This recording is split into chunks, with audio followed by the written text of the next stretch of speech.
Welcome to Tiny Show and Tell Us, the bonus series where you write in with your favorite science news or factoid, and we read your email aloud and then dive deeper. I'm Deboki Chakravarti, and I'm here with my co-host, Sam Jones. Last time we talked about NASA's Laser Interferometer space antenna searching for gravitational waves, how glass is a liquid, kind of, sort of, not totally, Yep. And how milk is fluorescent. Yeah. And a reminder that we are always looking for you to write to us to be featured in one of these episodes. You can email tinymatters@acs.org, or you can fill out the form that's linked in the episode description. All right, let's hop into it. I can go first this time. Sure. So my tiny show and tell us is from listener Kevin. Kevin wrote in saying, I was born 3 months premature in 1990. I was 1 kilogram when I was born, which I think is like 2.2 pounds, Yeah. right?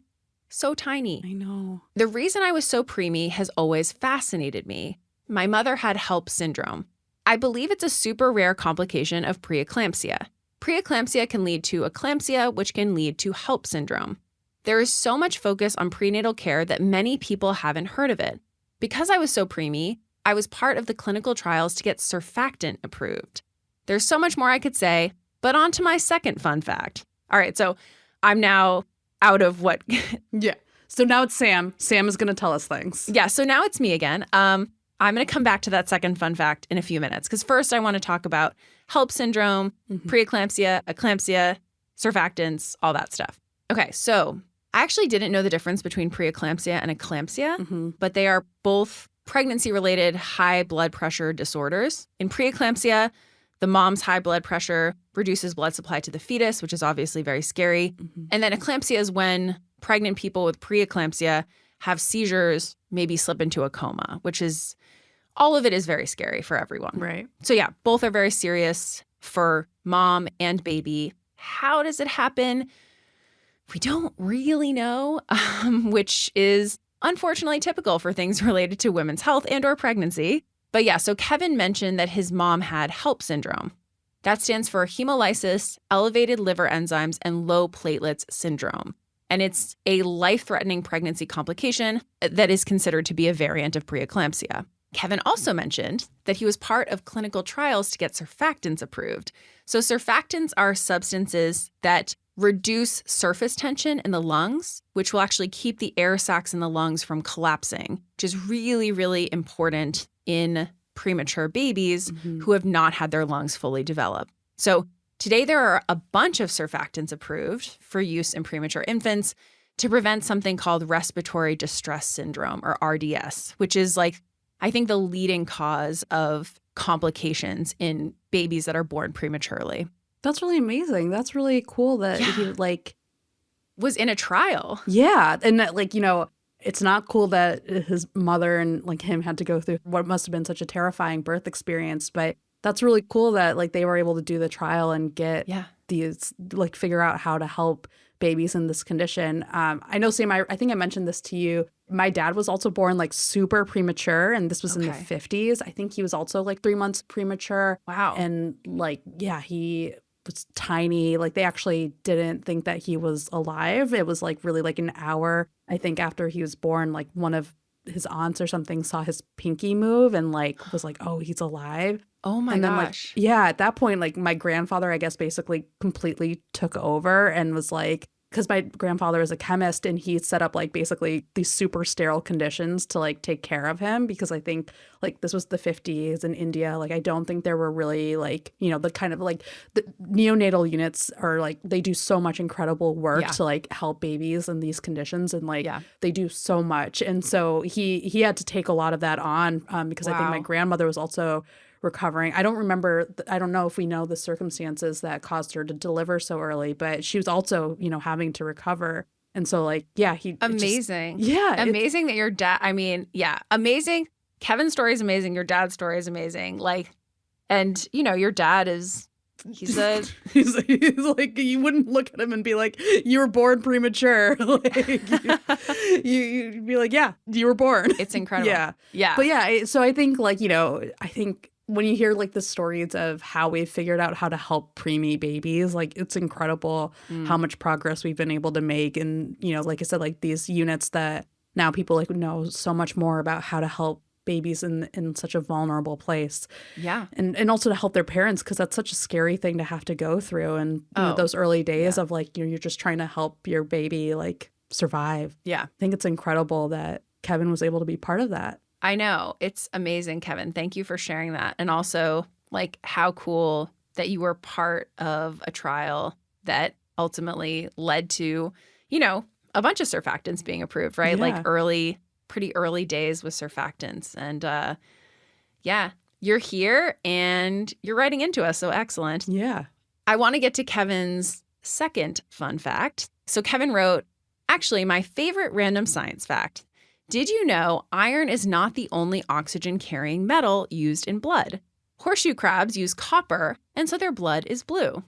Because of their immune system being only innate and very reactive, their blood is used in pharmaceutical testing. Oh. So I did know some of that because I feel like horseshoe crabs in pharmaceutical testing got like a lot of airtime a couple years ago. Like there were a lot of stories about it. But yes, so horseshoe crabs, they use a copper-based protein called hemocyanin to bind oxygen in the blood. And that gives it its blue color as opposed to the red of human blood that's due to iron-based hemoglobin, right? And so horseshoe crab blood is very popular and very helpful in pharmaceutical safety testing because it contains this protein called limulus amoebocyte lysate that I guess is highly reactive to bacterial substances called endotoxins that can be super dangerous to humans should they enter a drug. And so in terms of safety testing, the blood from horseshoe crabs is like gold, kind of. Wow. Yeah. That's really neat. I actually didn't know that they're used so much for safety testing. Yeah. Like they're like the gold standard kind of. Yep. Wow. Well, that was really cool, Kevin. Thank you so much for these 2 facts. I know, a two-parter. Yeah. It was excellent. Well, Sam, I am coming to you with a message from listener Ruby, who wrote, they recently found out how to create a one-electron bond. Ooh. Yeah. And so I'll admit, at first when I read this, I was like, I don't know if I entirely understand what this means. And that's because apparently I have forgotten a lot of chemistry. So for anyone else who has also forgotten, we're talking about covalent bonds. And this is when 2 atoms share a pair of electrons. And it's always a pair, pretty much. Like that's at least what we're talking about most of the time. It's the basis of most organic compounds are like these carbons, hydrogens, other molecules, them sharing this pair of electrons. And people have wondered for a while, could you get a covalent bond that has a single unpaired electron?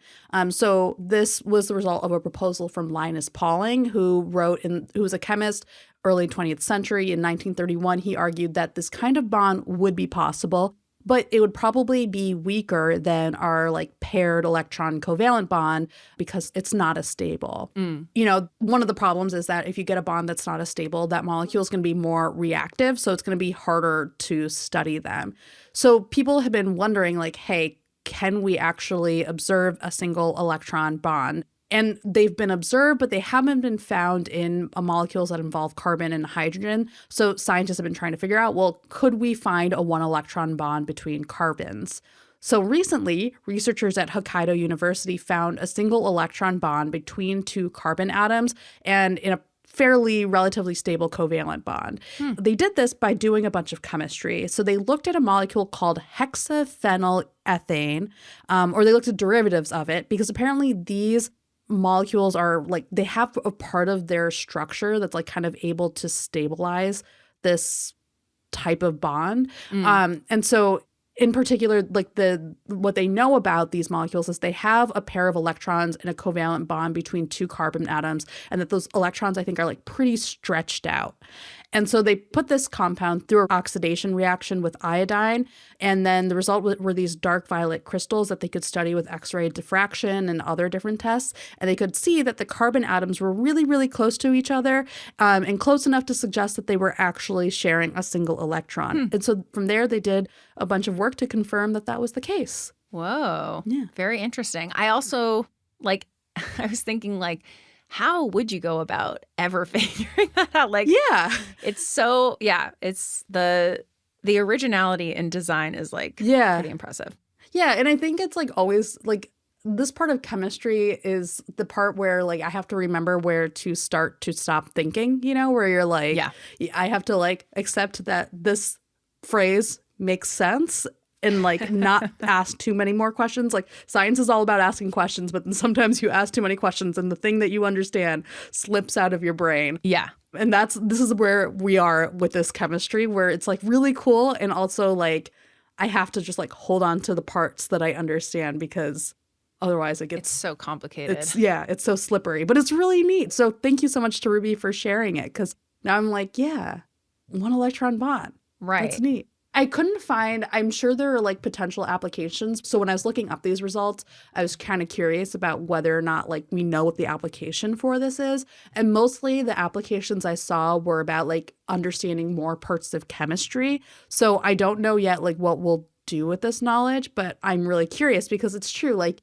a lot of these things that we do find out in this like aspect of chemistry and physics, like they're so fundamental to like how molecules are put together that I think they translate into applications that are so downstream that I might not even fully realize they're grounded in this one electron bond. Yeah, absolutely. I think it's one of those things where it's such basic, fundamental type research that the applications are probably like beyond what you can even comprehend at this point. Like, right. Yeah. But somewhere out there, someone who's listening and who's like, oh, I know what I'm going to do with the one electron bond. Yeah. Can't wait to see it. Yep. Do something good with it, though. Like, let's do something positive. Yeah. Well, thanks to Kevin and Ruby for submitting to Tiny Show and Tell Us, a bonus episode from Tiny Matters created by the American Chemical Society and produced by Multitude. You can send us an email to be featured in a future Tiny Show and Tell Us episode at tinymatters@acs.org.